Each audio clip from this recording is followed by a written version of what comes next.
Hello, my name is Art Smalley, president of Art of Lean Incorporated, and I was asked to shoot a little video introducing myself and talking about the contents I'll be giving for the upcoming conference in Brazil in June 5th and 6th. My background, I was fortunate enough to work for Toyota Motor Corporation coming right out of college, and I got to work for them in Japan, which is very rare. I spent a decade of my life living and studying in Japan. I do speak, read, and write Japanese. And as I mentioned, I got to go to work for Toyota right out of college, and I was super fortunate. And then I got assigned to the Kamigo engine plant, which was very prestigious in nature.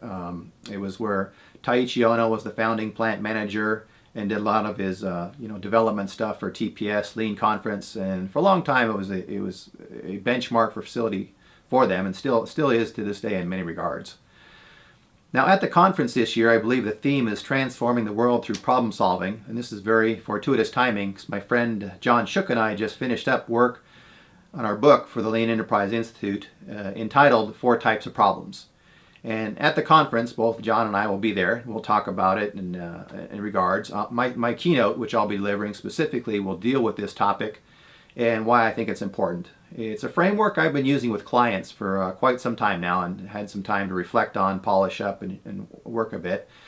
And I'll share with you the general contents of it, some special excerpts and things I like to do, and why it seems to really help a lot of clients in certain situations. The 4 types of problems, which I'll talk about in the keynote at a high level at least, are number 1, terrific or great troubleshooting routines, which are often overlooked and yet very important in Lean. Second, excellence in what I call type 2 or gap from standard, traditional problem solving. Type 3 is a target state, or some people might think of them as Kaizen style activities, and they're different from type 1 and type 2, and you got to treat them that way and realize there's a reason for all 3 of those.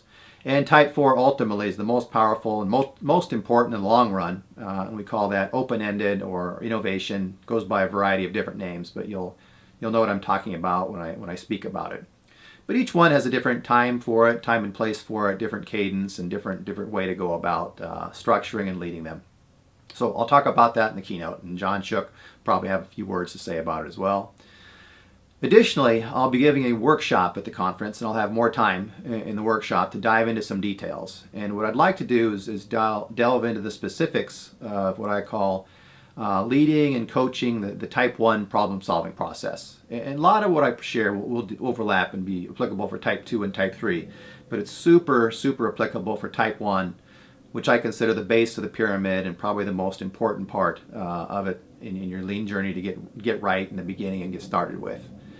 And look, it doesn't matter if you're a bank or you're a hospital, a laboratory, if you're low volume, high volume, service sector, it doesn't matter.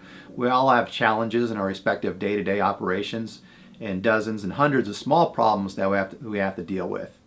And to put this in perspective, by the way, Toyota does too. Okay, it's not like they have some magic pixie dust or wave a golden wand and everything is just perfect. In a large vehicle facility with 5,000 to 7,000 people, especially during startup operations, you can have as many as 10,000 andon cord pulls, calls for help in a 24-hour period. And stop and think about that. 10,000. Okay? There is no way you're going to write 10,000 A3s, do 10,000 Six Sigma events, 10,000 Kaizen events, or anything of that scope and magnitude of nature. And the truth is, you don't have to. Toyota doesn't do it. You don't have to. They have very good ways of dealing with the basic problems and troubleshooting and effectively managing those with some very basic routines, which I'll talk about during the workshop.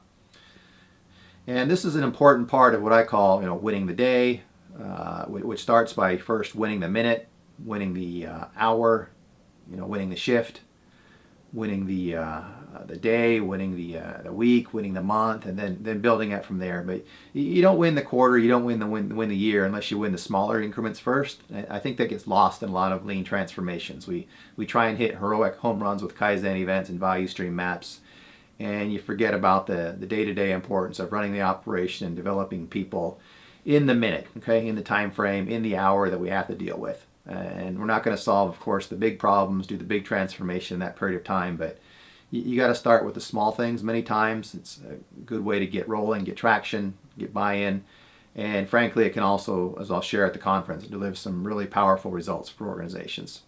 So I hope that gives you a little flavor of what I'll be talking about. Hope that gets you interested. Hope you attend the conference. If you're at the conference, I hope you come to my workshop, and I look forward to seeing you and talking to you then. Thank you.